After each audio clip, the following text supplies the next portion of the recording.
Dios les bendiga, hermano. Damos gracias a Dios una vez más por la oportunidad que tenemos de estar en este lugar, para darle gracias al Señor y para poder bendecir nuestras vidas a través de su palabra. Así de que vamos a entrar a lo que es a la palabra de hoy. Nos toca estudiar siempre la primera carta del apóstol Pedro, el capítulo 2, del versículo 6 al 12. Aleluya. Del 6 al 12 vamos a estar estudiando la palabra del Señor. Así de que, donde lo tenga, dice un amén. Amén. Versículo 6 dice, por eso también la escritura dice, yo pongo en Sión una piedra que es piedra principal, escogida y muy valiosa. El que confíe en ella no quedará avergonzado. Para ustedes que creen, esa piedra es de mucho valor, pero para los que no creen se cumple lo que dice la Escritura. La piedra que los constructores desecharon se ha convertido en piedra principal. Y también esto otro, una roca, una piedra con la cual tropiezan. Pues ellos tropezaron al no hacer caso del mensaje que es su merecido. Pero ustedes son una familia escogida, un sacerdocio al servicio del Rey, una nación santa, un pueblo adquirido por Dios. Y esto es así para que anuncien las buenas maravillas de Dios, el cual los llamó a salir de la oscuridad para entrar en su luz maravillosa. Ustedes que antes ni siquiera eran pueblo, pero ahora son pueblo de Dios. Antes que no les tenía compasión, pero ahora les tiene compasión. Queridos hermanos, les ruego como a extranjeros de paso en este mundo, que no den lugar a los deseos humanos que luchan contra el alma. Condúzcanse bien entre los paganos. Si ellos, aunque ahora hablan contra ustedes como si fueran malhechores, verán el bien que ustedes hacen y alaban a Dios en el día en el que Él los visite a todos. Amén. Dejamos hasta ahí la palabra del Señor. Y pensaríamos a través de estos versículos sobre la conducta práctica. La conducta práctica que los cristianos deben observar en la vida presente. La conducta práctica que los cristianos debemos de observar en la vida presente. Antes de entrar en detalle, solo quisiera preguntarles, ¿se recuerda de qué estuvimos hablando en el tema anterior? ¿Se recuerda qué es lo que estuvimos hablando?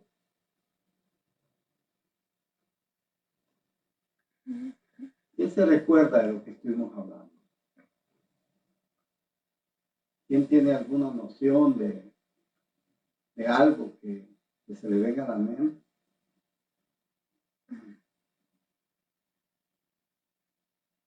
Aleluya.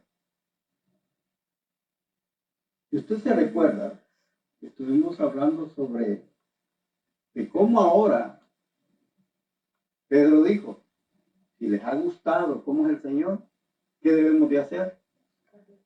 ¿Cómo? Buscarlo. No, sí, pero es acercarse.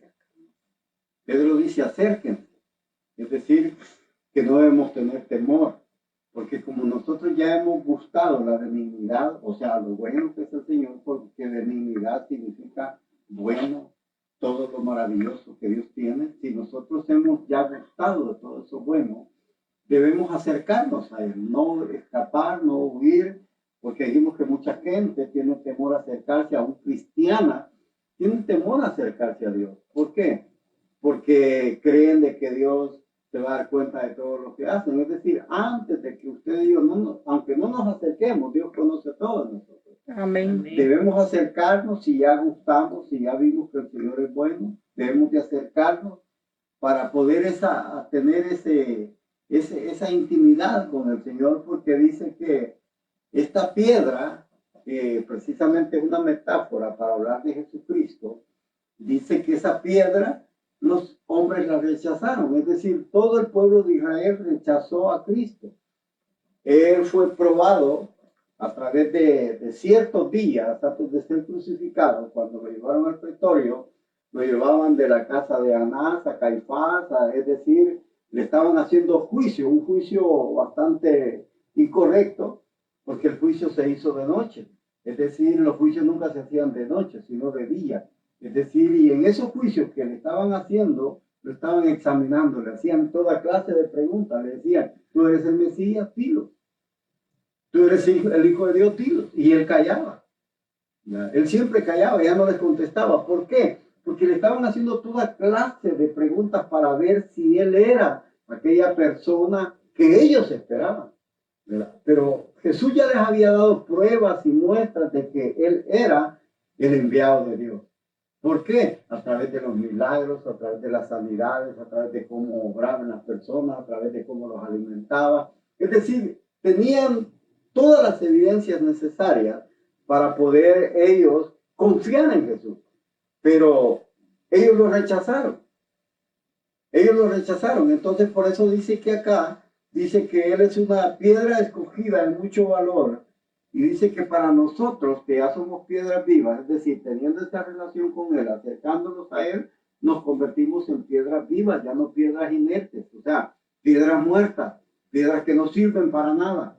Piedras que ahora tienen vida a través de esa intimidad, de ese acercamiento, a través de su nombre. Ahora nosotros ya tenemos vida en Él. Ahora con nosotros Dios quiere hacer algo muy importante. Ya no solo somos piedras vivas, sino que también quiere construir, dice acá, ¿verdad? Un edificio santo. Es decir, un edificio santo, es decir, a través de todos los cristianos en todo el mundo, Dios quiere crear una iglesia. Es decir, es algo espiritual, algo no literal, sino espiritual. Es decir, ya somos piedras en las cuales Dios va a edificar una iglesia con ella. Eso fue lo que Pedro estuvo diciendo y lo que estuvimos diciendo en el estudio anterior. Y que debíamos de ofrecer sacrificios agradables a Dios. Es decir, hacer las cosas con sinceridad, ¿verdad? Hacer las cosas de la mejor manera. Es decir, no por beneficio nuestro, no buscando un interés propio, no tratando de quitar algo a alguien cuando nos acercamos, sino que hacerlo de manera sincera. Eso es lo que a Dios le agrada. ¿Se recuerda el ejemplo que pusimos de que debe de haber sinceridad cuando se hace un trato? Y pusimos el ejemplo de Jesús y aquellos hombres que él mandó a trabajar. Hicieron un compromiso, ¿verdad? Que les iba a pagar un denario por el día de trabajo. Ahora, pero ellos no estaban sinceramente de acuerdo con ese compromiso, porque ellos querían que les pagaran más del denario. Cuando ellos comenzaron a ver que aquellos que trabajaron solamente la última hora, les pagó un denario. Los que comenzaron a las 9 de la mañana, ellos dijeron, nos va a pagar más.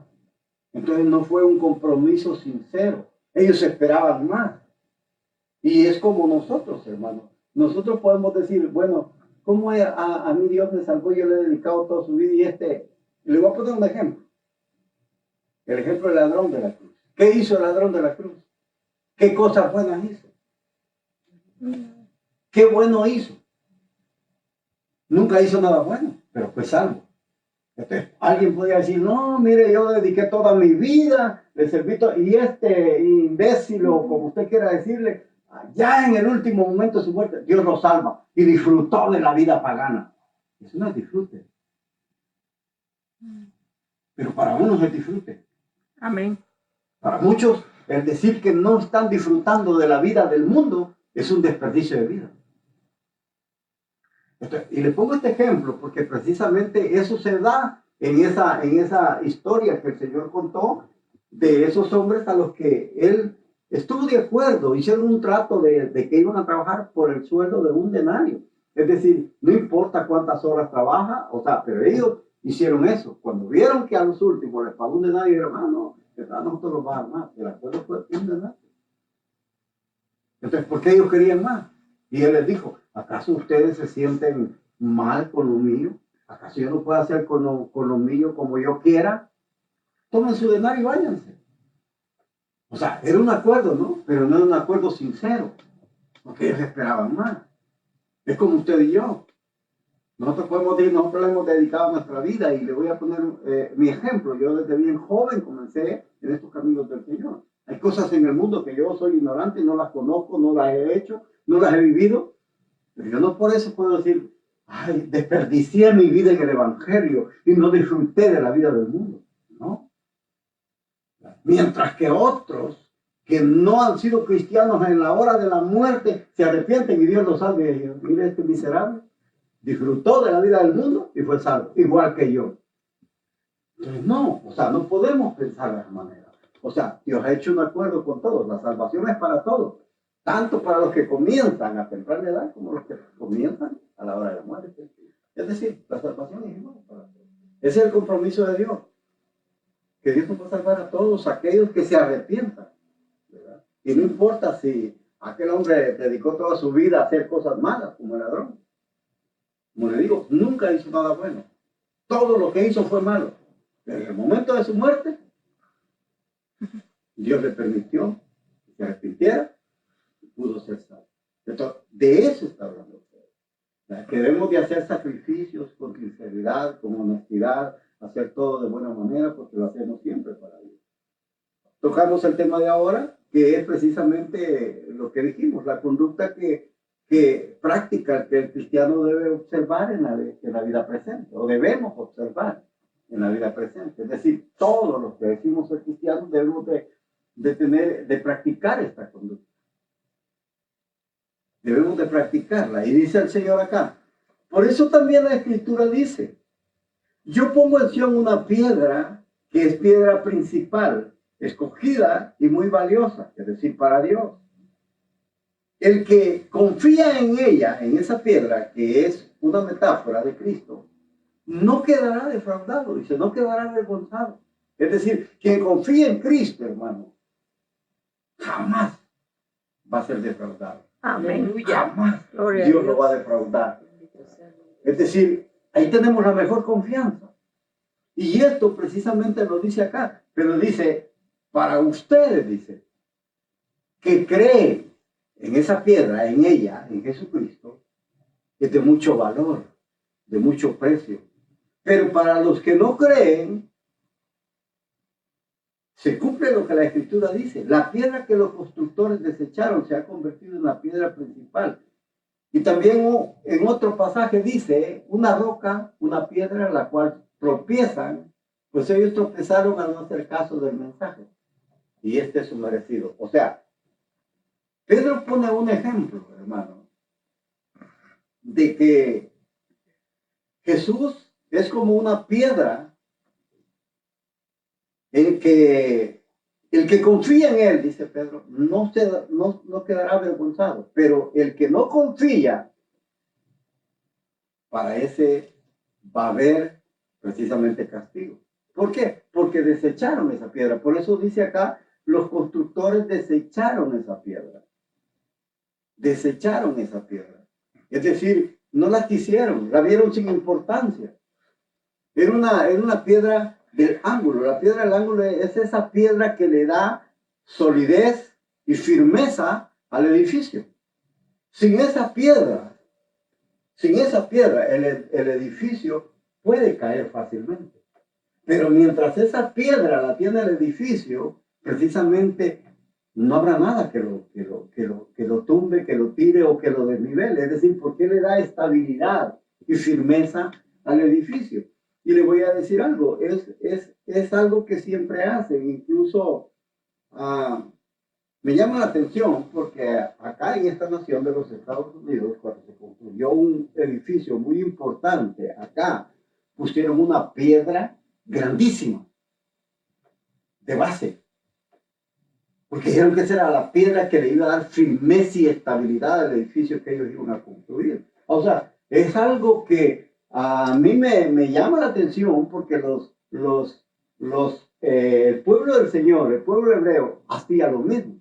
Es decir, tenían como base esa construcción, en esa construcción de esa piedra.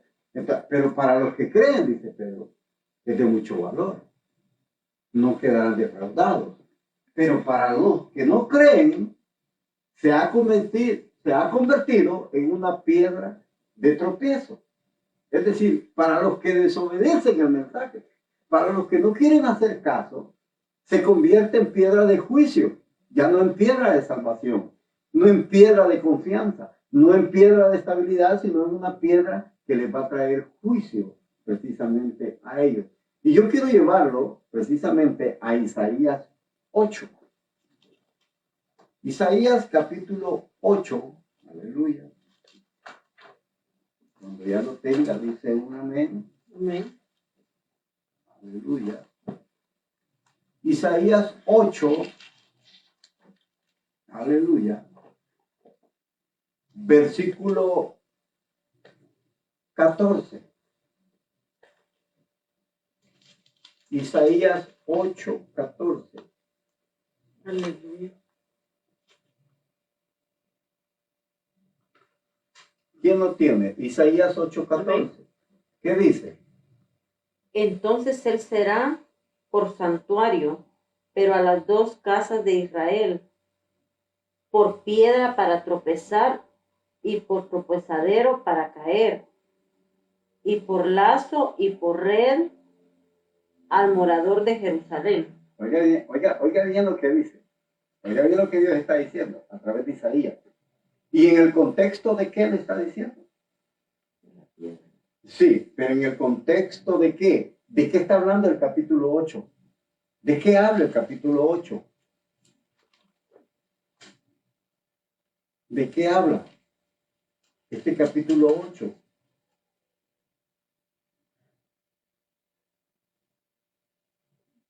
Estaba hablando de Jesús, del Hijo de Dios.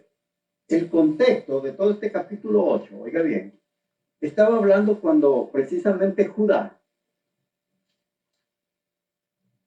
estaba con temor, porque se habían aliado Efraín y Refaín, que eran los sirios, se habían aliado.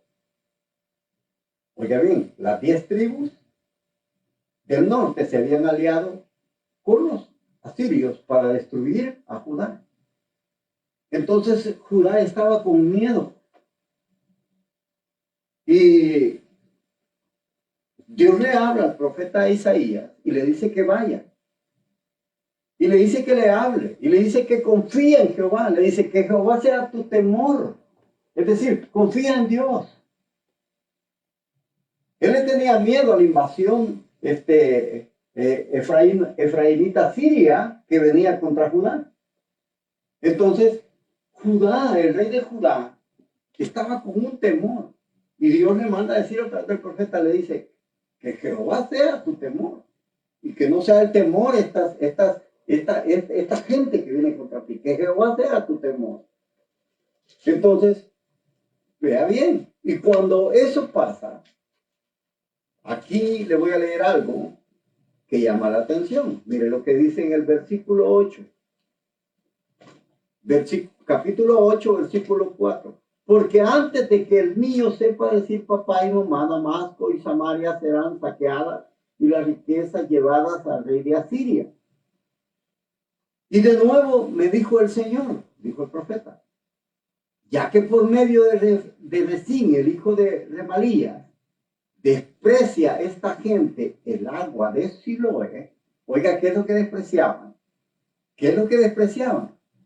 El agua de Siloé. Es decir, ellos no querían esa agua, despreciaban esa agua, pero esa agua era simbólico. Si usted se recuerda, en el Evangelio de Juan, cuando el Señor manda precisamente a un ciego que se vaya a lavar, ¿a dónde le dice? Y al estanque de Siloé. Exacto. le dice que se vaya a lavar al estanque de Siloé. El Evangelio de Juan dice. Entonces, esas aguas eran simbólicas. Esas aguas eran un conducto que se iba por bajo tierra y llegaba hasta Jerusalén, y había un estanque donde esa agua viva caía antiguamente. Caía. Entonces, ellos despreciaron esa agua.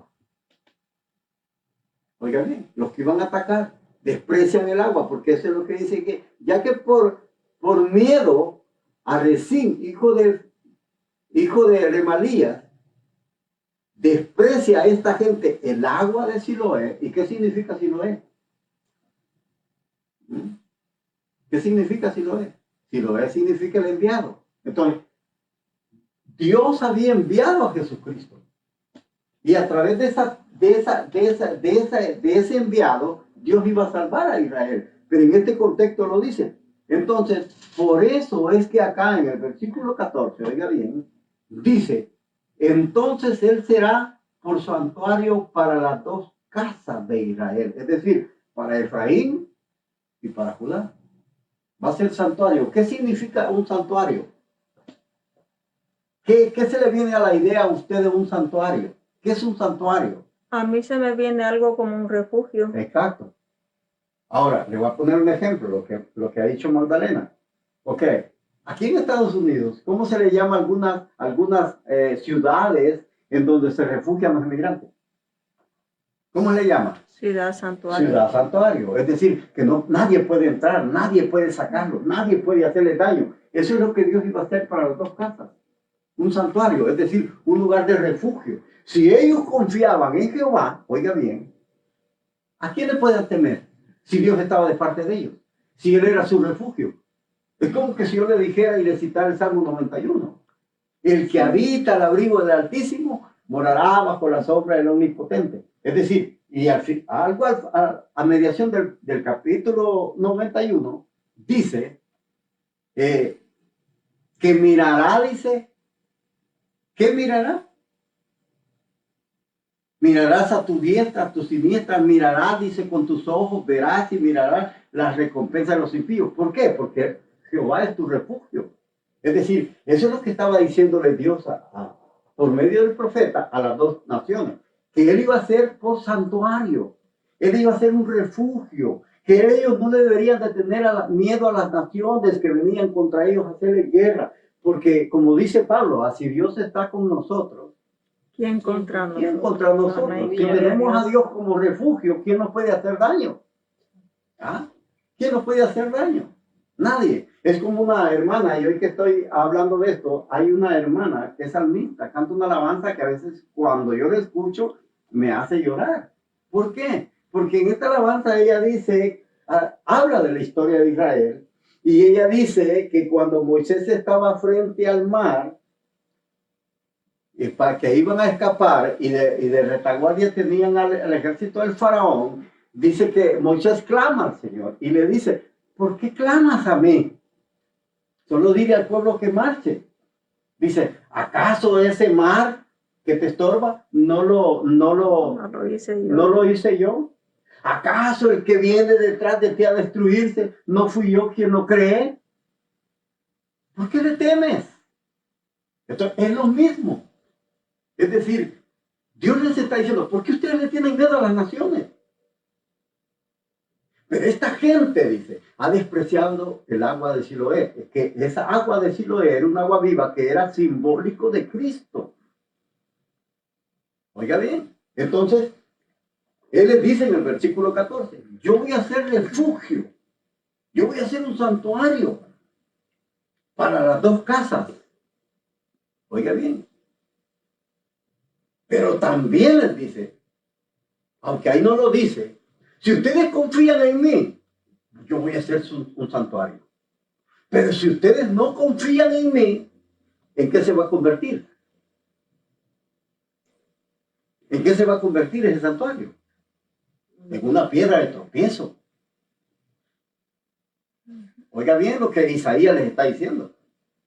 Si ustedes las dos casas confían en mí, yo voy a hacer para ustedes un santuario. Es decir, nadie va a poder penetrar porque yo lo voy a cuidar. En mí se van a refugiar. Nadie va a poder hacerle daño.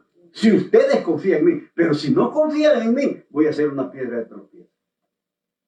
Y no solo para uno, para las dos casas también. Y aquí les dice el profeta, miren, les dice, entonces él será por santuario, pero a las dos casas de Israel por piedra para tropiezo.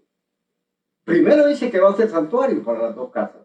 Y después dice que va a ser piedra de tropiezo también para las dos casas. Es decir, si confiaban en él, iba a ser un santuario. Pero si no confiaban, se iba a convertir en una piedra de tropiezo. Es lo que dice, es lo que está diciendo Pedro. Piedra del ángulo era como piedra de confianza, estabilidad, firmeza. Nadie lo puede botar. Pero si no confían en esa piedra y la quitan, entonces eso ya no va a ser estable. Ya no va a tener firmeza. Cualquier viento la va a botar. Esa edificación. Eso es lo que Pedro está diciendo. Solo que Pedro lo pone de diferente manera, pero es lo mismo que está citando de Isaías. Es decir, Jesucristo, hermanos, yo le voy a decir algo. Jesucristo es como un imán. ¿Usted ha tenido la oportunidad de tener un imán? Amén. Ok. ¿Qué es lo que pasa con un imán? Tiene dos polos. Un imán tiene dos polos. Positivo y negativo. Exacto, tiene positivo y negativo. Con un imán, usted en un extremo, usted lo toca en el hierro o en alguna moneda, la succiona, ¿verdad? Y hace que se prenda bien. Pero si usted le da vuelta al imán, el otro extremo, en lugar de acercarlo, lo aleja. O sea, no hay un acercamiento. Entonces, eso es Cristo para la gente. Eso es el evangelio para la gente. Es decir, por eso es que él dice acá, los que no creyeron, dice Pedro. Oiga bien lo que dice Pedro. Los que no creyeron, dice, para los que creen, dice, se ha convertido en la piedra principal. Y también esto para otros. Es decir, una roca, una piedra en la cual tropiezas. Es decir, hay dos polos opuestos. Uno, donde se convierte como piedra principal, que es un refugio, una estabilidad, algo que le da equilibrio y que da firmeza. Eso se convierte para los que creen en él. Pero para los que no creen, él va a ser una piedra de tropiezo. ¿Por qué van a tropezar? Porque ellos, dice, tropezaron al no hacer caso del mensaje. Oiga, como no hicieron caso del mensaje, ¿y cuál era el mensaje? ¿Cuál era el mensaje de Isaías? Hacia las dos casas. Que confiaron en Dios. Que confiaran en Jehová. Que Jehová sea su temor. Que en él se refugien. Ahora, pero los que no se refugian en él, los que no hacen caso de ese mensaje de refugiarse en el Señor, dice que se convierten en una piedra o roca de tropiezo. Dice, ellos tropiezan al no hacer caso del mensaje. Oye bien, al no hacer caso del mensaje, la gente tropieza. Es decir, se vuelve como un imán, positivo y negativo. Es decir, para los que creen, Jesucristo es una estabilidad y no va a ser avergonzado ni va a ser defraudado, porque Dios no puede defraudar a nadie. Dios no puede defraudar. Recuerden lo que Pablo dice a Timoteo, dice, aunque ustedes sean infieles, Dios es fiel. Dios sigue siendo fiel. Amén. Su promesa. Es decir, Él es fiel. Dios no defrauda a nadie, hermano. Se puede confiar. Se puede tener esa plena certeza y confianza en Él y Dios no nos va a defraudar. Si Dios ha dicho, te voy a salvar, te va a salvar. Solo tiene que haber algo en nosotros, es mantenernos en esa confianza. Seguir en esa confianza. No quiere decir que si Dios dice, si confías en mí, te voy a salvar y después te vas. No. Es decir, eso debe de seguir, es decir, una perseverancia. Esa confianza en Dios tiene que ser una perseverancia día con día ¿hasta cuándo? Hasta que Él venga por nosotros, hasta que nuestra vida se termine en este mundo. Es decir, eso es lo que Dios promete, que no nos va a defraudar si seguimos confiando en Él. No si confiamos en un momento. Porque yo le voy a decir algo. Confiar, como se le llama, fe en el hebreo, que es emuná y es confianza. Una cosa es tener confianza y otra cosa es creer en Dios. ¿Sí? ¿Cuál es la diferencia de confianza y de creer en Dios? Confianza en Dios y creer en Dios, ¿cuál es la diferencia? Porque creer, todo el mundo cree en Dios, ¿no? Todo el mundo, Santiago dice que hasta los demonios creen en Dios y tiemblan. Es decir, hasta ellos creen en Dios. Pero tener confianza en Dios es algo bien diferente. Y como alguien dijo en cierta ocasión, y puso un ejemplo, dice, bueno, iba un hombre, es el ejemplo que puso, de confianza y de creer. Él puso un ejemplo, y el ejemplo que puso fue que dice que había un hombre en un circo donde les estaba diciendo, ¿ustedes creen que puedo pasar en ese cable en una bicicleta? Y todos dijeron, sí, creemos. Entonces él dice, bueno, el que crea que yo puedo pasar, venga, y se suba a la bicicleta y yo voy a pasar con él. Entonces no muchos creyeron, porque muchos pensaron que se podía caer. Entonces, no, es decir, ellos creían que lo podían, pero no tenían confianza. Eso es lo diferente de creer en Dios y tener confianza en Dios, que es fe, que en el hebreo se le conoce como emuná, confianza en Dios. Confianza en Dios y creer son cosas muy distintas. Son cosas muy diferentes. Pues como le digo, usted le pregunta a cualquier persona que no es cristiana y ¿usted cree en Dios? Oh, sí, yo creo que Dios. Sí. Oh, yo creo que hasta Él hizo el mundo, nos hizo a nosotros, hizo todo, y comienza a darle una cátedra, ¿no? ¿Sí? Ahora, pero si usted le dice, y usted confía en Dios, es diferente. En sus problemas usted confía en Dios. Le voy a poner otro ejemplo. Cuando iban en la mar, cuando iban en el lago, que iba Jesús con sus discípulos y todo. Oiga bien. Y Él se aparece en la madrugada, en plena tormenta, que casi daba vuelta a la embarcación de donde todos iban. Y dice que cuando se les apareció y les dijo, no tengan miedo, soy yo. ¿Y qué fue lo que Pedro hizo? ¿Qué fue lo que Pedro le dijo? ¿Ah? ¿Qué fue lo que Pedro hizo? ¿Qué es lo que Pedro hizo en ese momento? Estaba enojado. No, Pedro le dijo, si tú eres el Cristo, manda. Oiga, manda que yo vaya hacia ti. Le dijo, ven. ¿Y qué es lo que hizo Pedro? Se distrajo bien. Caminó sobre las aguas. Dice que como le dijo yo soy, venga, pases. Se pone el primer paso en el agua y comienza a caminar. ¿Lo hicieron nosotros? ¿Por qué Pedro era más atrevido? Porque tenía una gran confianza. Confiar en el Señor. O sea, ese es tener confianza y creer y confiar. Son cosas muy diferentes. Pedro tuvo la confianza que ninguno de los otros apóstoles tuvieron. Porque los otros si hubieran dicho, ahí va Pedro, vamos nosotros también. Pero no, ¿verdad? Solo Pedro comenzó a caminar. Pero cuando él aparta su mirada de Jesús, ¿qué pasó? Se comenzó a hundir. Es decir, una cosa es confiar, y por eso es que acá en Isaías Dios les dice que yo sea su confianza, que yo sea tu temor. O sea, que no le tengan miedo a los demás. Yo voy a hacer un santuario, un lugar de refugio donde ustedes pueden entrar y nadie les va a hacer daño. Pero también me voy a convertir en una piedra de tropiezo si no creen a mi palabra. Oiga bien. Si no creen a mi palabra, voy a hacer una piedra de tropiezo donde ustedes van a tropezar por no obedecer ese mensaje. Es decir, no obedecer lo que yo les dije, que confíen en Dios. ¿Cuál es el mensaje del Nuevo Testamento? ¿Cuál es es el mismo? Que confiemos en Dios. Que no confiemos en el hombre. Que no confiemos en las cosas materiales. ¿Se recuerda cuando estudiamos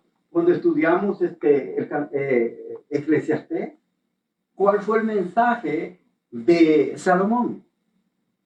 Él había probado todos los caminos, confiando en todo. Pero al final se vio encerrado que la única esperanza que le quedaba a él, Señor. ¿qué era? Era Dios.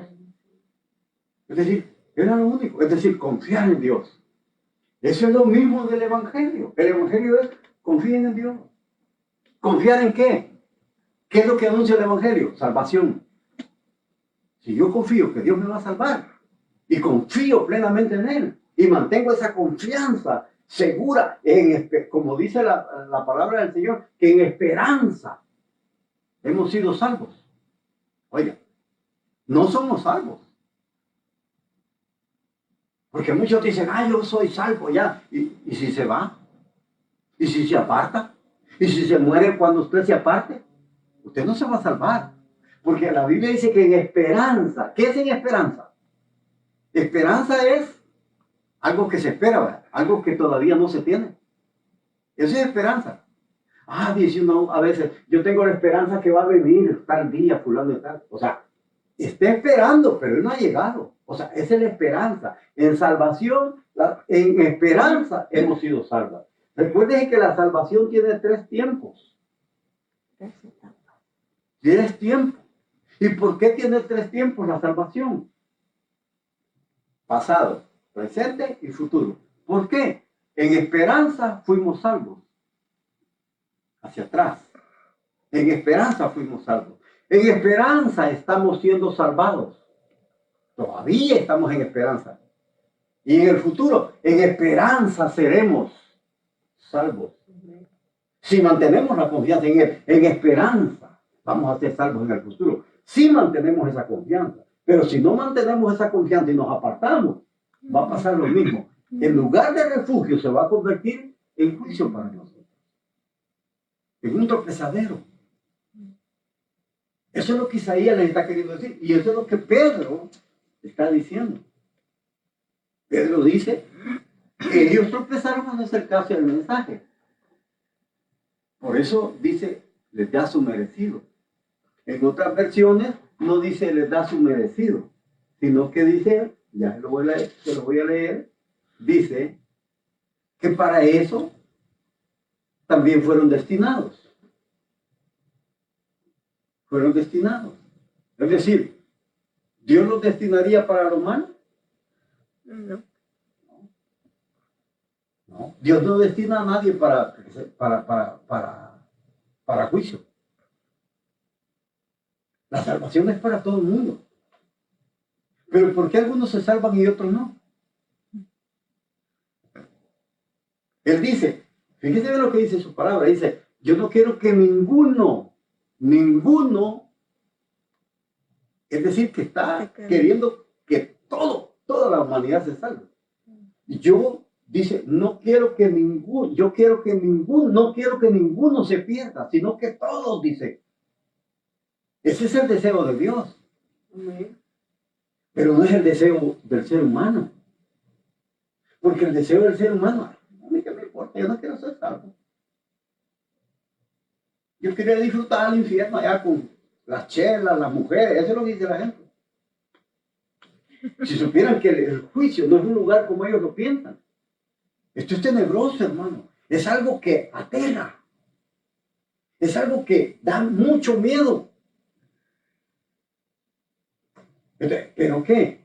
Es lo que pasa. Dice, yo no quiero. O sea, el deseo de Dios es salvarlos a todos. Pero el deseo del hombre es diferente. Dice Isaías, parece que yo no quiero la muerte del impío. No. Él mismo dice, Ezequiel lo dice. Dice, yo no quiero la muerte del impío. Yo no la quiero. Yo quiero que el impío viva. Pues porque Dios no ha destinado al hombre está destinado para destrucción. Dios lo hizo para que fuera eterno. Pero ¿quién buscó sus propios males? ¿Fue Dios quien lo destinó a que buscar los males o fue el hombre? Fue el hombre. Fue el hombre. Es lo que dice Salomón en Eclesiastés. Dice que el hombre fue el que se buscó toda esta clase de problemas. Dios dice, todo lo hizo bueno. Todo. Así dice. Todo lo hizo bueno. Y inmensamente bueno, dice Génesis todavía. Es decir, que Dios lo hizo perfecto todo. Pero quien se buscó los problemas no fue Dios al hombre, fue el hombre. Así mismo. por querer apartarse, por no querer estar bajo el señorío, ni bajo el dominio o la autoridad de Dios. El hombre se ha buscado muchos problemas. Entonces, por eso dice acá que al no hacer caso del mensaje, Dios le va a dar su merecido. Es decir, porque Dios es divino en todo y hasta en lo moral. Dios es el que ordena todo lo moral. Entonces, no es Dios quien lo destinó, fueron ellos. Fue el hombre, fue la humanidad la que quiso estar en esta condición. Por eso es que dice, en esta versión dice que le va a dar su merecido. Su merecido es porque ellos no quisieron obedecer el mensaje. Eso es lo que Pedro está diciendo. Y dice el versículo 9, ustedes, pero ustedes son una familia escogida, un real sacerdocio al servicio del rey. Oiga, familia escogido, al servicio, sacerdotes al servicio del rey, una nación santa, un pueblo adquirido por Dios. Oiga todas las cosas que menciona. Dice, familia escogida, sacerdote, nación santa y pueblo adquirido. ¿Qué es adquirido? ¿Qué es un pueblo adquirido? ¿Escogido? Adquirido es que él lo compró. O sea, está para su servicio. Adquirir algo es comprar algo. Entonces, Dios los compró. Y por eso le menciona todo esto. Y todo esto que esto menciona, ¿sabe a quién se lo dijo?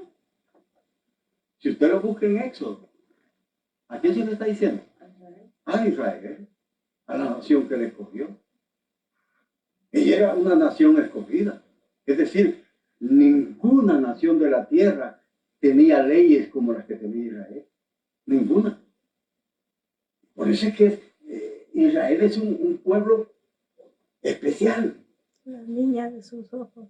Exacto. Es decir, tocar a Israel es tocar a Dios. Entonces dice, ustedes han sido escogidos, Dios los escogió, y no porque Israel tuviera cosas mejores que las otras naciones. Dios mismo dice a través de los profetas, ustedes eran lo más insignificante. No tenía nada de lo cual Dios pudiera decir, yo voy a escoger a este porque tiene este don. Yo voy a escoger a este porque tiene este mérito. No. Israel no tenía nada.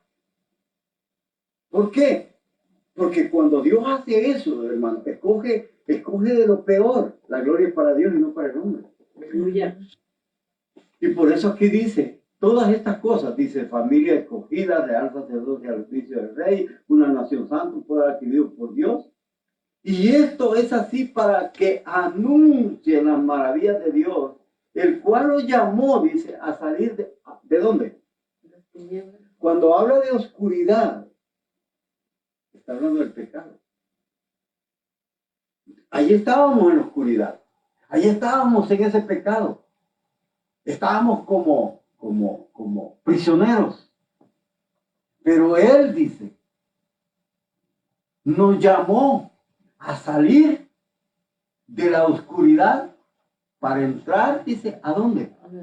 A la luz maravillosa. ¿Se recuerda cómo Dios, en el Génesis, lo que Pedro está hablando es algo como que él tuviera un eco de las palabras del Génesis? Cuando Dios dijo, sea la luz. O cuando Él dice, sepárense las tinieblas de la luz. Es decir, son palabras que Pedro está usando, pero como que resuenan todo esto en él. Y él dice, el cual nos llamó a salir de la oscuridad para entrar a su luz maravillosa. Oiga bien. Y cuando él estaba haciendo esa separación, sepárese las tinieblas de la luz, o la luz de las tinieblas, o sea, Dios no estaba hablando no solamente con palabras, cuando Dios estaba formando el universo, sino que son palabras que Moisés está aplicando, ¿sabe a quién? ¿Sabe a quién está aplicando esas palabras Moisés? Al pueblo. Al pueblo de Israel. Porque cuando el Génesis fue escrito cuando ellos estaban precisamente al pie del monte Sinaí. Y Moisés estaba viendo eso, cómo Dios estaba separando las tinieblas de la luz. Es decir, la oscuridad de las tinieblas, la oscuridad de la luz, las estaba separando. O sea, ¿en qué? En su pueblo. ¿Por qué? Porque ellos habían salido, Dios los había sacado de la oscuridad. ¿Se recuerda dónde estaba Israel cuando Dios los saca? ¿A dónde estaba? En Egipto. Estaban en una oscuridad. ¿Por qué? Porque allí no había palabra de Dios. Ahí solo había idolatría. Ahí había de todo, hermano, pero menos palabra de Dios. Al sacarlos de Egipto hacia lo que es la tierra prometida, es como que Dios nos esté sacando de esa oscuridad a la luz. ¿A la luz de qué? De su palabra. Es decir, les iba a dar leyes. Todo eso, Moisés lo está aplicando a Israel, pero eso es lo que tiene en mente Pedro. Dice, los llamó de la oscuridad para que entraran a la luz maravillosa. Versículo 10. Ustedes, dice, antes ni siquiera eran pueblo, pero ahora son pueblo de Dios. Antes Dios no les tenía compasión, pero ahora les tiene compasión. ¿Por qué Pedro? Aquí es donde hay algo, hermanos, que llama la atención. ¿Por qué? Porque precisamente estas palabras las cita Pablo también, en Romanos. Pablo las cita. Ahora, y Pedro las toma también, está parafraseando esta cita para referirse a los gentiles. Oiga, pero Pablo la cita en un contexto cuando habla a Oseas, que le dice, antes no eras pueblo, pero ahora ya no vas a ser pueblo. Dice, en el mismo lugar que se les dijo que ya no era pueblo, iban a ser pueblo, iban a ser amados. Ahora, en el contexto que ellos lo están usando, es porque Pablo, oiga bien, si nos vamos a Romanos capítulo 9, del 24 al 26, Pablo está citando, y yo quiero que vaya conmigo a Pablo, para que veamos cómo Pablo lo cita. Romanos capítulo 9.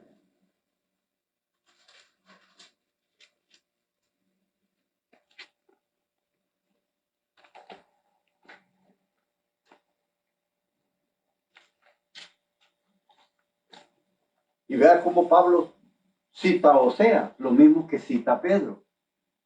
Romanos 9, 24. Mire lo que dice.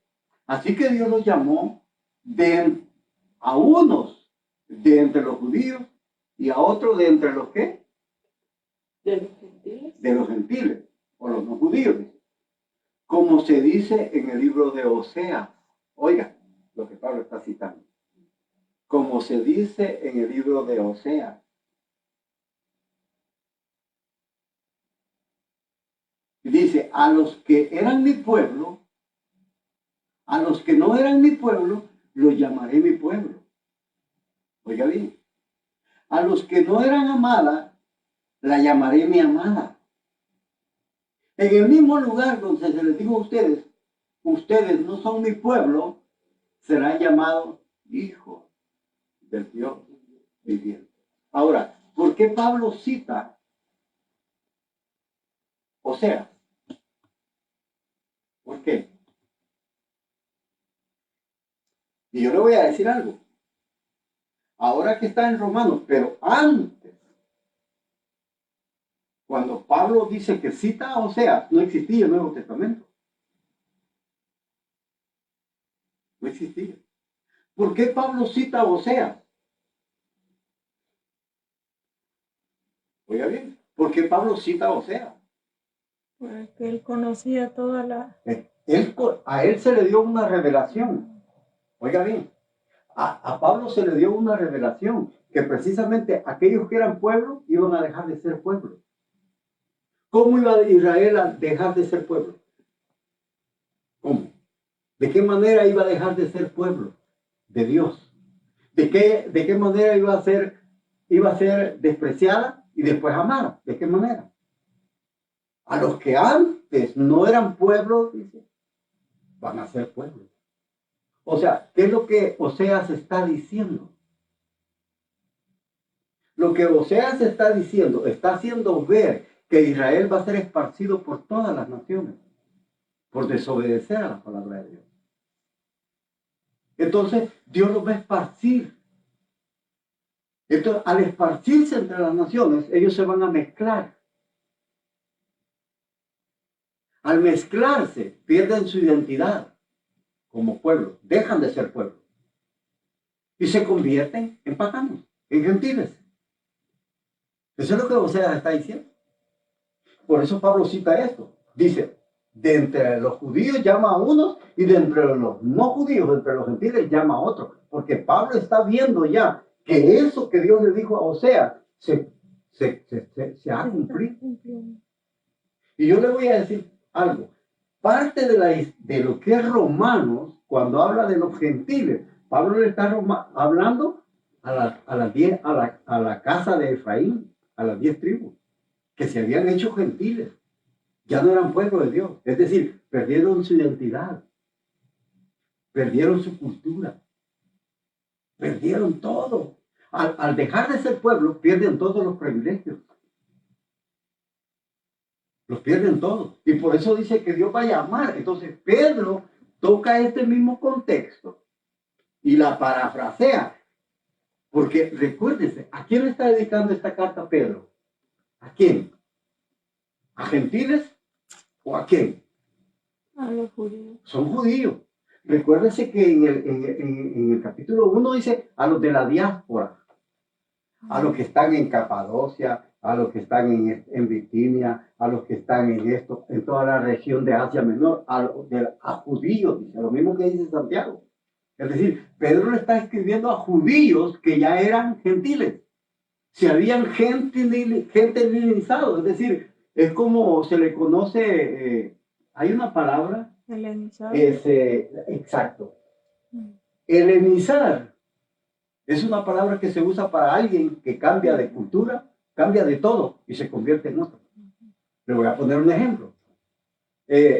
A este país, a esta nación, vienen gente de muchos lugares, ¿sí o no? De muchos países. Aquí venimos.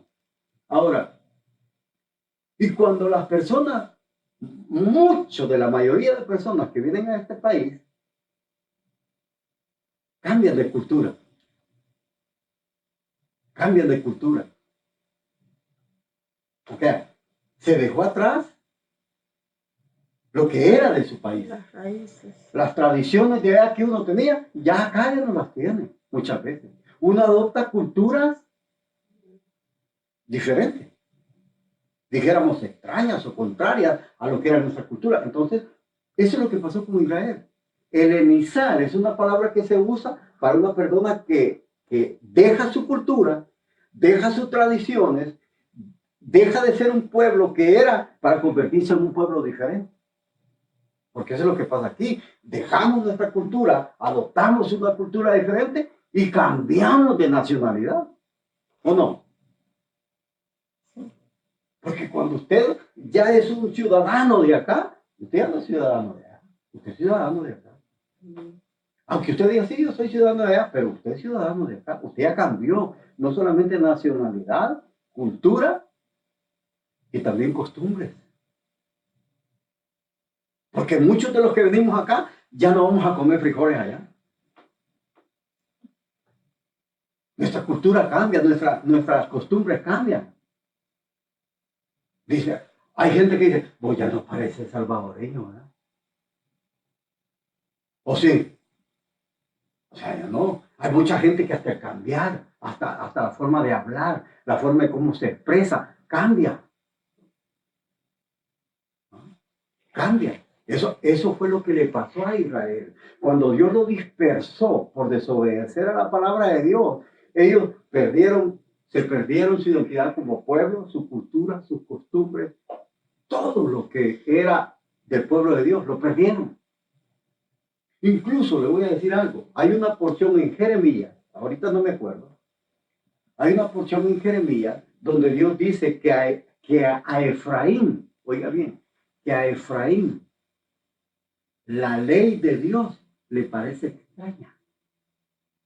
¿Cómo es posible que ellos eran un pueblo que tenía la ley de Dios y ahora que han dejado el pueblo de Dios, dicen, ¿qué es eso? ¿Es la Biblia? ¿Es la Torah? ¿Qué es eso? O sea, algo extraño, algo como que nunca lo han conocido, porque se helenizaron, se gentilizaron, se hicieron gentiles. Perdieron la posición de pueblo, perdieron la posición de sacerdotes, perdieron. O sea, ¿por qué? Porque se convirtieron en pueblos paganos. ¿Por qué cree? Y le voy a poner un ejemplo. ¿Por qué en el Evangelio de Juan, cuando dice que Jesús se encuentra con la mujer samaritana? Oiga, era una samaritana, no era judía, era samaritana. Dice que comienza Jesús el diálogo con ella. Entonces, cuando comienzan a hablar del agua, le dice la mujer, nuestros padres nos heredaron este pozo, le dice. ¿Y a quién se está refiriendo cuando dice nuestros padres? A Jacob. A Jacob. Nuestro padre Jacob nos heredó este pozo. Ella era samaritana, no era judía. ¿Cómo es posible que tiene a Abraham por padre? Porque ellos, estos samaritanos, ¿por qué era el problema de samaritanos y judíos? Porque ellos se habían mezclado. Fueron judíos y se mezclaron con gente pagana. Entonces, precisamente, se convierten en gente diferente. Es como acá. Cuando alguien viene como salvadoreño de pequeño y se nacionaliza y se casa con alguien diferente, ¿qué es lo que hace? ¿Qué es lo que pasa? O sea, alguien bien diferente, ¿no? Alguien muy diferente. Eso le pasó a Israel. Ese era el problema de judíos y samaritanos. Y por eso dice, nuestro padre Jacob nos heredó este pozo. Y cuando él le dice, yo te voy a dar agua mejor que la esta. Y le dice, ¿acaso eres tú que mejor que nuestro padre Jacob? Nosotros, dice, adoramos en este monte. Es decir, Gerizim. Incluso le voy a decir, a los samaritanos les conoce como los guardadores de la ley, porque se dice que ellos tienen un libro de la ley en original, que ellos lo cuidan. ¿Cómo es posible que ellos tengan un libro de la ley y no son pueblo judío? ¿Cómo es posible? Entonces, lo mismo que está haciendo Pedro. Es lo mismo que yo tengo el silabario del Salvador, lo tenga aquí. Exacto. Es decir, ¿cómo es posible? Y yo le voy a poner un ejemplo. ¿Cómo es posible que un americano diga, yo tengo un silabario salvadoreño y aquí estoy aprendiendo las vocales? Si tú no eres salvadoreño, eres americano. Es lo mismo. Es lo mismo. Entonces, eso es lo que tenían los samaritanos, por eso era el conflicto. Entonces, esto es lo que está pasando. Pedro le está escribiendo, recuérdese, vámonos al capítulo 1, Pedro le está escribiendo a los de la diáspora. Es decir, la diáspora es los que habían sido sacados de su tierra. A ellos les está escribiendo. Entonces, Pedro usa esta frase parafraseándola, pero miren lo que les está diciendo. Ustedes antes ni siquiera eran pueblo. Porque recuérdense que cuando el pueblo de Dios le fallaba a Dios, no era pueblo de Dios.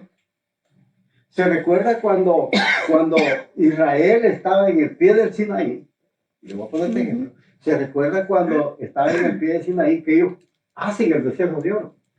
Es decir, dejan a Dios y hacen el becerro de oro. Moisés estaba con Josué allá en el cerro, arriba. Entonces, cuando Dios se da cuenta de lo que Israel está haciendo, le dice a Moisés, vete para abajo, le dice, porque ese tu pueblo, oiga cómo le dice Dios, ese tu pueblo, es decir, ya no era pueblo de Dios.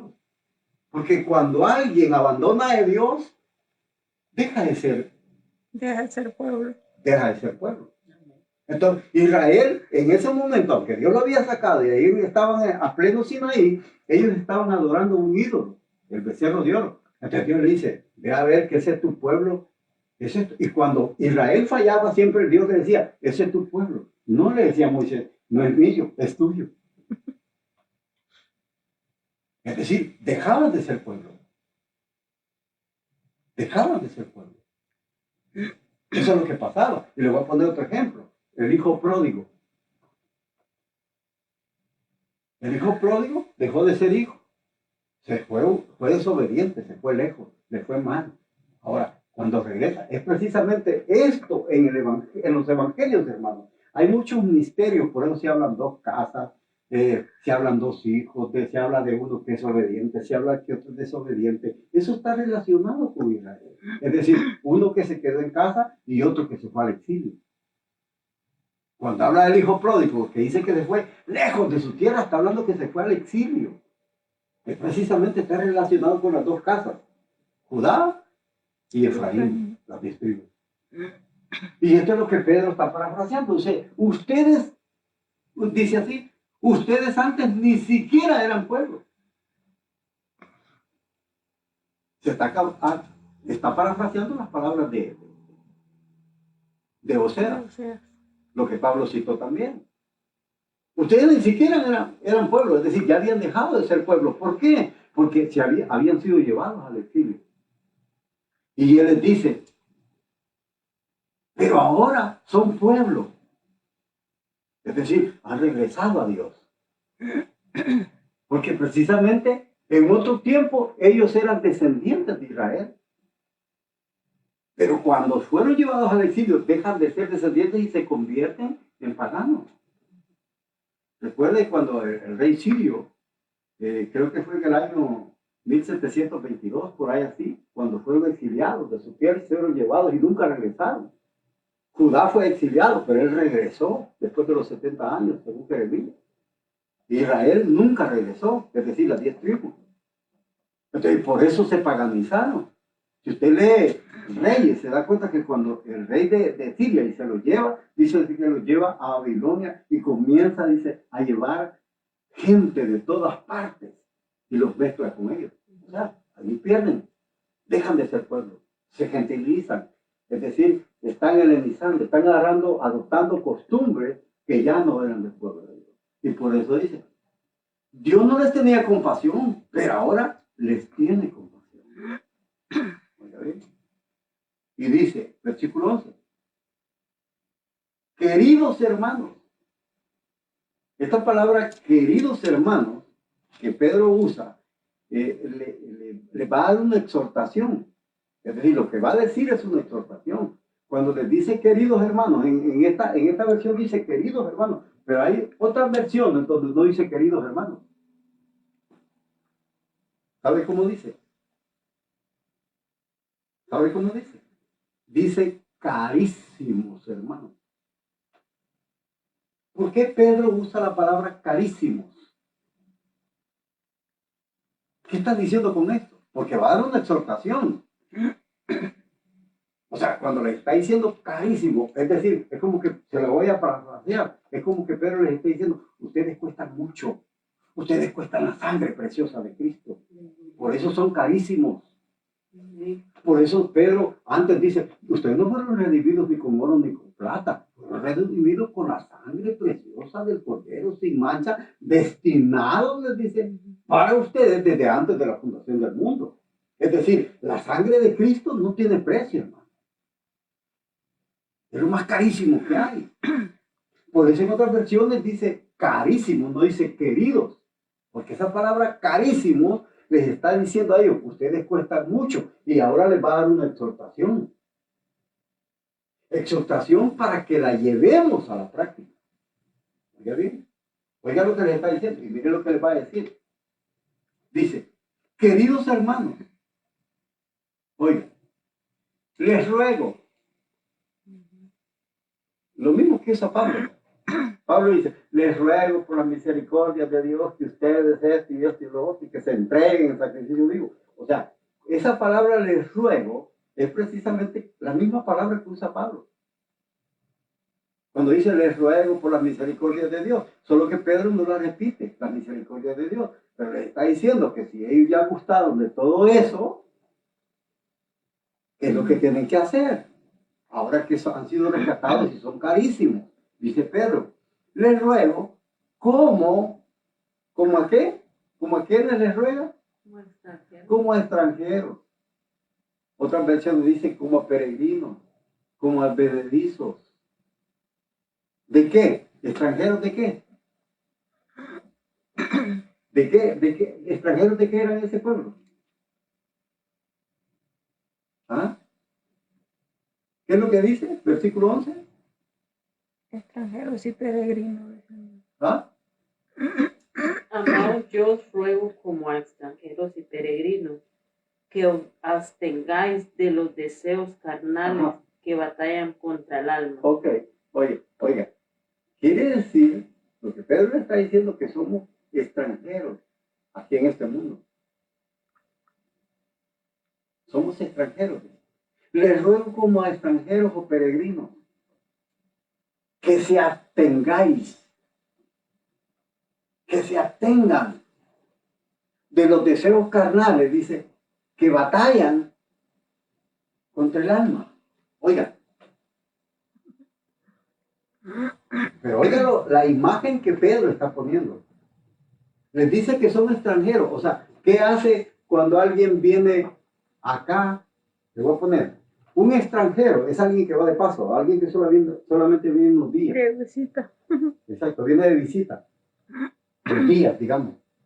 O sea, un extranjero es alguien que no es residente de este mundo. Es alguien que vive en otro país, pero que viene acá. Es un extranjero. Ahora, cuando esa persona que es extranjera y viene a esta nación, digamos por semana,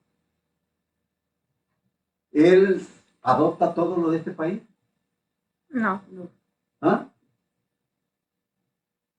No, ¿verdad? No. ¿Por qué? ¿Por qué? ¿Por qué no lo adopta? Porque él está acostumbrado a los... Primero porque vive por día.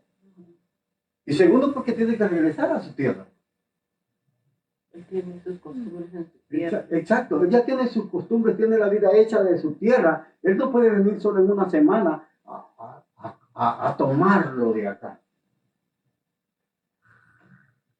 Lo que Pedro está poniendo es una imagen para el cristiano. Dice, les ruego como a extranjeros en este mundo que os abstengáis, es decir, que no adopten. Abstenerse es que no tomen las costumbres de este mundo. No se adueñen de las costumbres de este mundo porque no les pertenecen. Ustedes pertenecen a otro mundo. Oiga bien. Ahora, pero yo le voy a poner algo. Cuando alguien viene aquí, muchas veces, ¿qué es lo primero que hace? Nosotros como emigrantes, cuando venimos acá, ¿qué es lo primero que adoptamos? Las costumbres. Sí, pero las costumbres malas, no las buenas. Eso es lo primero que hacemos. Las malas costumbres. Comenzamos a hablar hasta inglés, pero solo palabras insultantes, palabras fuertes, palabras de maldición, palabras de... Se las pudiera decir yo. Eso es lo primero que hace. Las costumbres buenas no las adopta el que viene. Adopta todo lo malo. Eso es lo que hace muchas veces un extranjero que viene acá. Adopta lo malo. Entonces Pedro dice, absténganse. Abstenerse es ¿qué? Es decir, no se mezclen con eso. No se mezclen con las costumbres de este mundo. Dominar los deseos. Exacto. No se mezclen. Dice, absténgase de los deseos. Imagine que alguien viene por una semana y dice, yo tengo un deseo de lo más malo que hay acá. Dice, esa no es su costumbre. Él está cambiando una costumbre por otra. Entonces dice Pedro, pone esa misma imagen, dice, ustedes son extranjeros en este mundo. Entonces deben de abstenerse de todas las actitudes malas que hay en este mundo. O sea, si usted se fija, hermano, usted y yo estamos rodeados en nuestra casa, cuando vemos la televisión, somos bombardeados por costumbres y cosas que no tienen sentido. Y esos deseos carnales, dice, que batallan contra el alma. Oiga bien. Es decir, recuerden que Pedro ya había hablado que nos quitó todo eso y que éramos niños. Ahora, pero quedan residuos. Muchas veces no desechamos todo, todavía hay residuos en nuestra vida. Y esos residuos de esos pecados contaminan nuestra alma.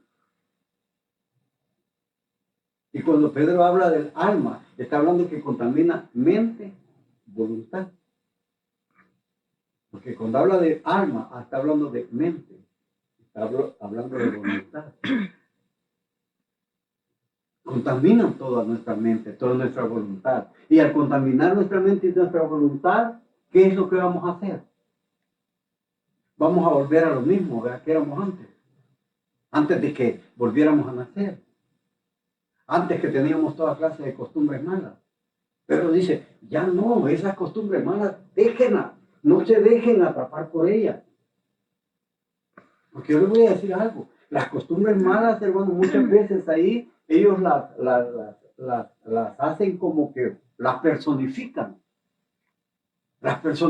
como que nos quieren atrapar. Y nosotros tenemos que ir. Recuerda cuando Pablo le dice a Tito, dice, huye de la pasión.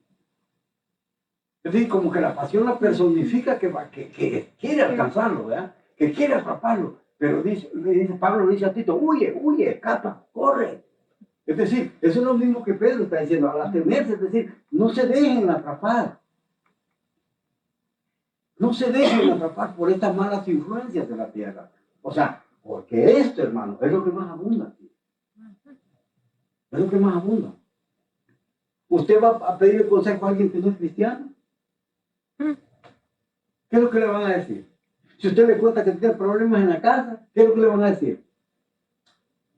Échate a otro hombre, déjalo. Nunca le van a dar un buen consejo. Nunca le van a decir, no, hombre, lucha para mantenerse igual, tratar de que el diablo no te gane. No, a lo más fácil, mira. El divorcio. No se divorcie, o sea, así bajo de algo, una relacioncita. Sí. O sea, usted va a dar consejos de todo, o sea, son cosas malas que contaminan. Costumbres que contaminan nuestra alma. Por eso dice acá, absténganse. Dice, absténganse de los deseos humanos que batallan contra el alma. Es decir, esos deseos internos del hombre viejo, que todavía está luchando contra nosotros, porque todavía luchamos. No crea que es fácil desechar ese hombre viejo. Es una lucha constante, todos los días, a diario.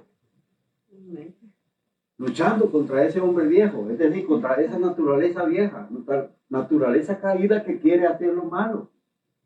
Es una lucha. La simiente adámica. ¿Sí? Es una lucha. ¿Y qué es lo que dice?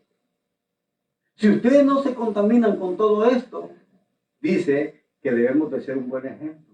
Oigan bien. Esto es lo que, por eso le puse ese tema. Práctica que los cristianos deben observar en la vida presente. Es decir, ¿qué es lo que dice después? Dice, condúzcanse bien. ¿Entre quiénes? Entre los que no son cristianos.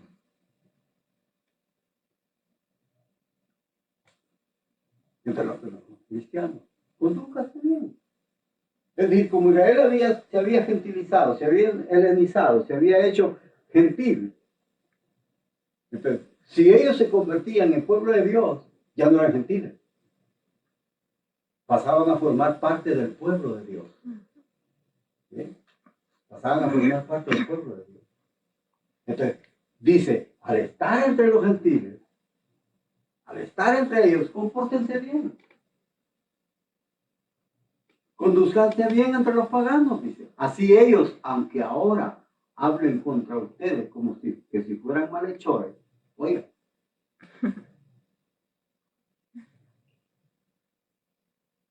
Ya en tiempos de Pedro, y no en tiempos de Pedro, sino en tiempos a los que él les está hablando, a estos cristianos, a estos judíos de la diáspora.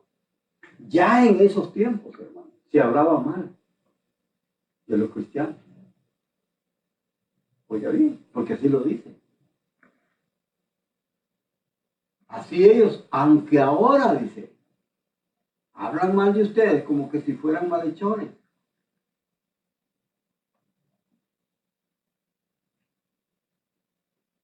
Fíjense que a los cristianos antes se les acusaba de muchas cosas. Se les acusaba de impiedad. Se les acusaba de impiedad.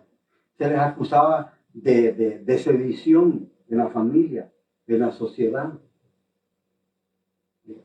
Se les acusaba de que ellos, hermanos, obstruían el comercio.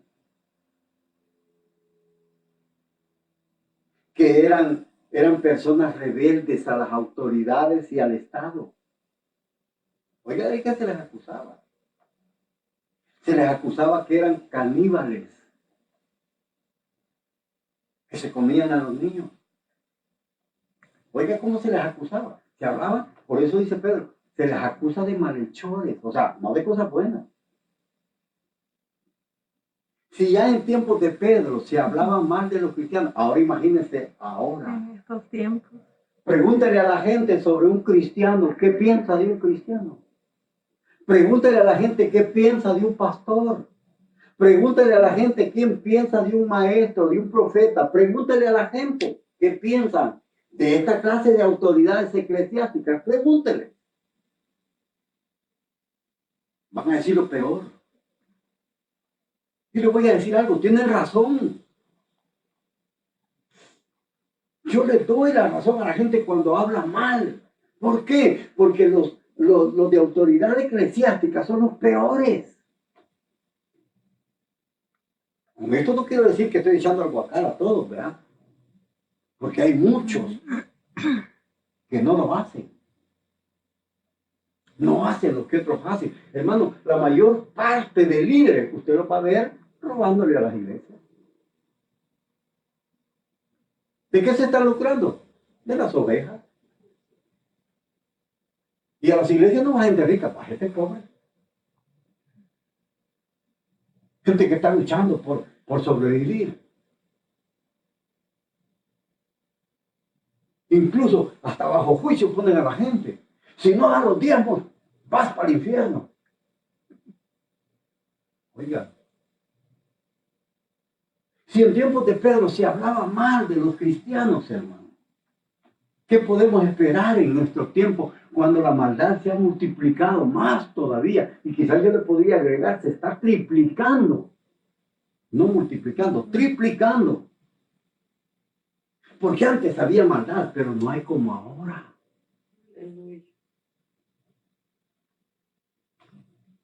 Ahora la maldad entra a las casas por medio de los aparatos de televisión. O sea, una maldad, hermano, que uno a veces se queda helado. Entonces, por eso Pedro dice, pórtense bien ustedes.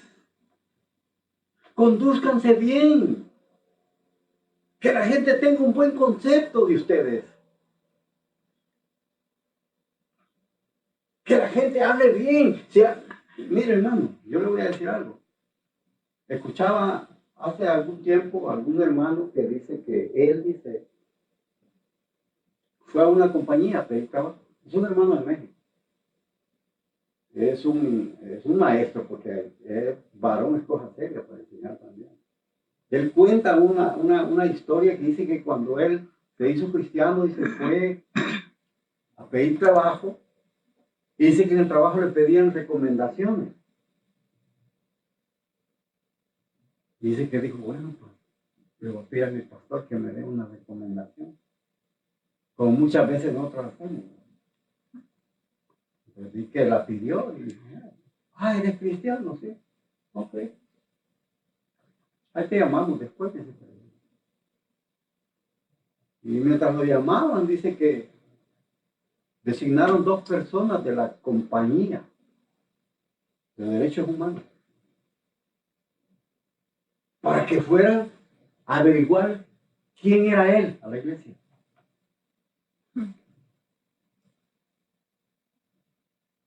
Y dice que Vi que no lo agarraron hasta que no pidieron información de él. Hasta que no lo investigaron. Hasta que no lo investigaron. ¿Quién era? ¿Cómo se llevaba con sus compañeros? ¿Y qué te digo? Ahora, imagínense que ahora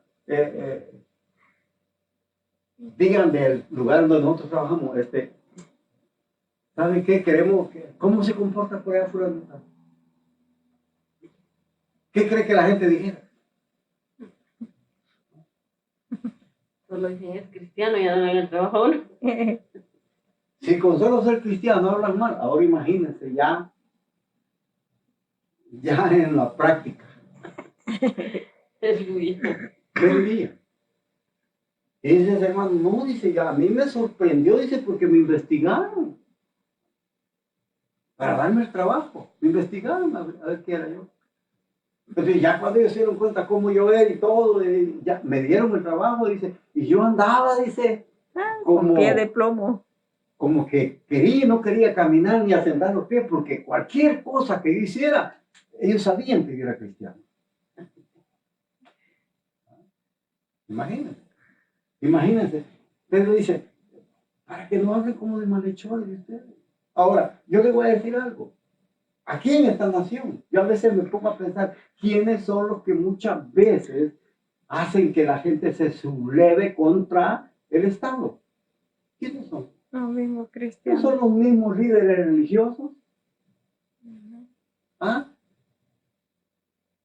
A veces hay pastores, hay sacerdotes metidos sublevando a la gente que se ponga en contra del gobierno. ¿Qué es eso? ¿No están dando un mal ejemplo? No, que hay que luchar por nuestros derechos. Usted y yo no tenemos derechos, hermano. Debemos de ponernos bajo la voluntad de Dios. Amén. Imagínense que Pedro, cuando a Pedro y a Juan lo agarran y dijeron, no, nosotros tenemos derecho de predicar el evangelio. Y no dijeron nada. Solo dijeron, no podemos callar lo que hemos visto y hemos oído. Vamos a seguir predicando. Pero no sublevaron a la gente. No llamaron a la gente a una concentración y pongámonos en contra del gobierno. No. Cuando yo veo líderes, hermanos, pastores metidos en esto, a veces digo yo, qué desastre. Si esto le están enseñando a la gente, ¿qué no le enseñarán a la gente en las iglesias? Si esto lo está viendo el mundo, por eso que el mundo habla mal de la gente religiosa, por eso que el mundo habla mal de los cristianos, por eso que el mundo habla mal de los líderes. Muchos líderes en los trabajos son los más haraganes. No son ejemplos. Nosotros debemos de ser ejemplos.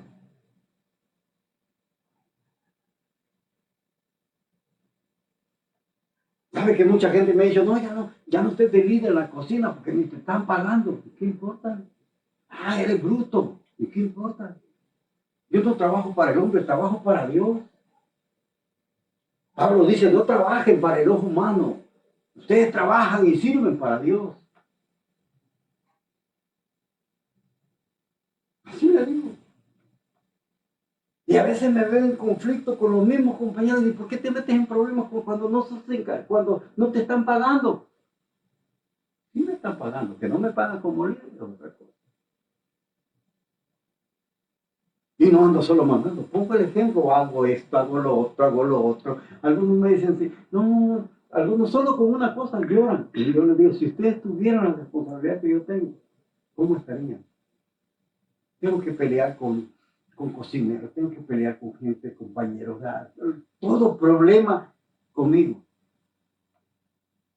Los chefs, les falta algo. ¡Hey, fulano tal! Necesitamos.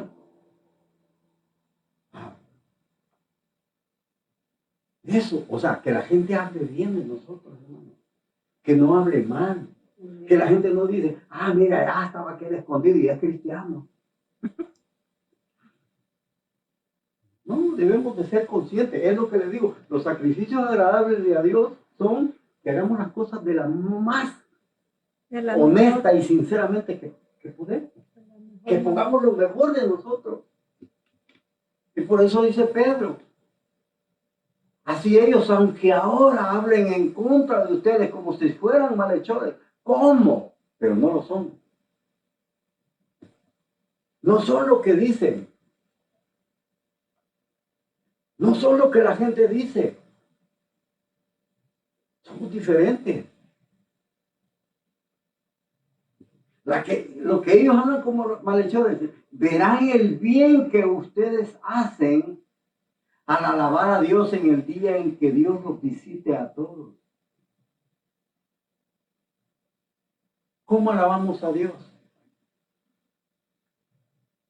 Oiga bien, no está diciendo Pedro no está diciendo que está en una iglesia alabando a Dios. Oiga lo que Pedro dice. Verán el bien que ustedes hacen. El bien que nosotros hacemos. Cuando alabamos a Dios. Es decir, cualquier cosa que nosotros hagamos como cristianos, si la hacemos bien, la gente, con ese bien que hacemos, estamos alabando a Dios. Oiga bien. Es decir, cuando usted y yo trabajamos a todo pulmón, como decimos, ¿verdad? Y estamos dando lo mejor y poniendo el mejor ejemplo, estamos alabando a Dios. ¿Sabe que hace mucho estudié, leí un libro donde decía de que a Dios se puede alabar hasta en la cocina? Dice que cuando una persona es cocinero y pone lo mejor para hacer aquella comida para que le agrade a la gente, él está alabando a Dios en eso. Es decir, todo lo que usted y yo hacemos, alabamos a Dios. Y todo ese bien que usted y yo hacemos, cuando alabamos a Dios, la gente lo va a ver. ¿Y qué va a hacer? Va a darle gloria a Dios cuando Dios los visite. Dice. Es decir, cuando Dios los visite a través de ese Espíritu Santo que los va a convertir en cristianos. Porque Dios les da la oportunidad. Es decir, que lo que nosotros hacemos, hermanos, pueden llegar a convertirse otros. Lo bueno. ¿Se recuerda qué es lo que dice la mujer? Dice que la mujer no se puede. Y Pedro lo dice. La mujer puede ganar al hombre, dice, sin palabras. Solo siendo ¿cómo? ¿Cómo? Obediente. Dice, pueden ganar al hombre solo siendo obedientes. Es decir, y nosotros podemos ganar a la gente del mundo haciendo cosas buenas. Y ellos van a glorificar a Dios. Yo les voy a decir, todavía hay personas en la actualidad que cuando usted hace un bien, hay personas que dicen, no, este hombre es un ángel de Dios. Esta mujer es un ángel de Dios. No, mire, este se quita el bocado de su boca para dárselo. No, esta persona, o sea, la gente habla bien. Cuando nosotros hacemos cosas buenas, hermano, la gente alaba a Dios en este sentido. Es decir, dan buen testimonio de nosotros. Y dicen, este es un ángel de Dios. Están alabando a Dios, ¿no? Por eso debemos de hacer cosas buenas. Porque lo malo, hermano, es fácil de hacerlo. Lo bueno cuesta. Lo bueno se aprende a hacer. Lo malo, ya venimos con ello, hermano. No necesitamos, ya viene en el envoltorio. En el paquete. Lo malo ya viene en el envoltorio cuando nosotros lo hacemos, pero lo bueno, no. Lo bueno hay que aprenderlo. Amén. En la necesidad de nacer de nuevo. Cuesta hacer lo bueno. Y por eso dice, cuando vean, ahora, y Pedro está citando, ¿sabe qué palabra? A Pedro le viene el eco de las palabras y de las enseñanzas que Jesús daba. Yo quiero que vaya conmigo a Mateo 5. Ahí vamos a terminar. Mateo capítulo 5.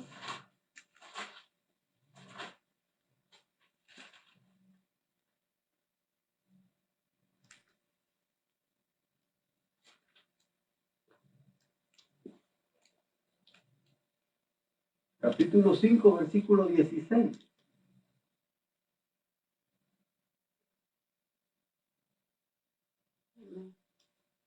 ¿Qué dice? Así alumbre vuestra luz delante de los hombres, para que vean vuestras buenas obras y glorifiquen a vuestro Padre que está en los cielos. Oiga, oiga lo que Jesús estaba diciendo. Del mismo modo, ustedes procuren ustedes que su luz brille. Oiga, ¿y qué es lo que está diciendo Pedro? Dice Pedro que nosotros somos piedras vivas, que brillamos.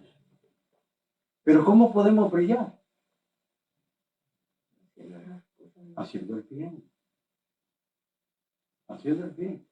Todas las obras que ustedes buenas, que ustedes hacen, dice el Señor, del mismo modo, procuren ustedes que su luz brille delante de la gente. Para que viendo el bien que ustedes hacen, ¿qué van a hacer? Glorificar a Dios. Es lo que les digo. Van a glorificar a Dios. Van a alabar a Dios. Es decir, lo bueno que nosotros hacemos, hermano. ¿Sabe qué es lo que hacemos? Eso bueno que nosotros hacemos, le damos mérito a Dios. El mérito es de Dios. No es de nosotros. Si yo hago algo bueno, si usted me ve hacer algo bueno, no es mío. Es de Dios. Todo lo bueno que yo hago o que me vean hacer es de Dios. Glorifíquenlo a Él. Todo lo malo que yo hago no es de Dios. Eso es mío. Eso es mío. Pero lo bueno que hay en mí no es mío. Es de Dios. Eso es lo que Pedro dice. Que su luz brille. Debemos de brillar.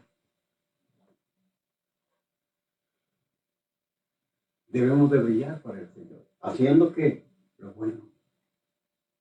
Eso es lo que Pedro, o sea, ya ahí está hablando de algo práctico, hermano.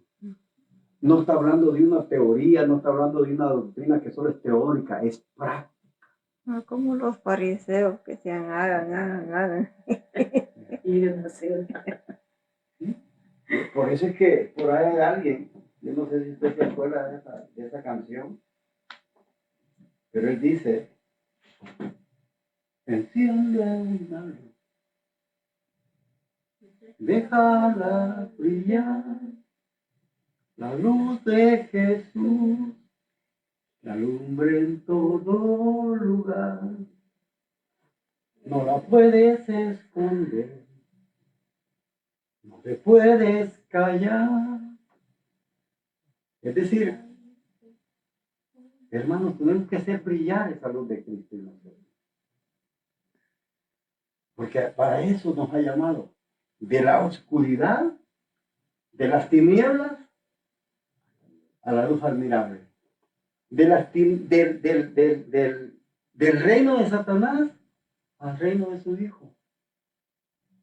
Para que anunciemos, cuando Pedro dice anunciar las buenas nuevas de aquel que los llamó a la tiniebla a la luz, no solamente es predicar, anunciar a Cristo lo puedo anunciar haciendo buenas obras, haciendo toda clase de bien. Yo estoy glorificando, estoy anunciando, estoy alabando a Dios. Es decir, no solamente es predicar, hermano, como muchos piensan, yo quiero anunciar las virtudes de aquel que me llamó de las tinieblas a la luz, yo quiero predicar. No se trata solo de eso. Se trata de que hagamos cosas buenas. Y ahí estamos anunciando las maravillosas obras que Dios ha hecho en nuestra vida, porque antes no las hacíamos. Antes éramos malos, ahora estamos en otro reino. Por eso dice Pedro, como hermanos carísimos, absténganse, no se dejen atrapar, traten de evitar todo eso que el mundo tiene. Cuesta, hermano, yo sé que cuesta, pero no es imposible. Con Dios todo es posible. Con Dios todo es posible. Lo podemos hacer si nosotros lo proponemos. Así de que yo lo dejo hasta aquí, hermano, con esta lectura, esperando que tu vida haya sido bendecida, como lo ha sido la nuestra, y que Dios los bendiga.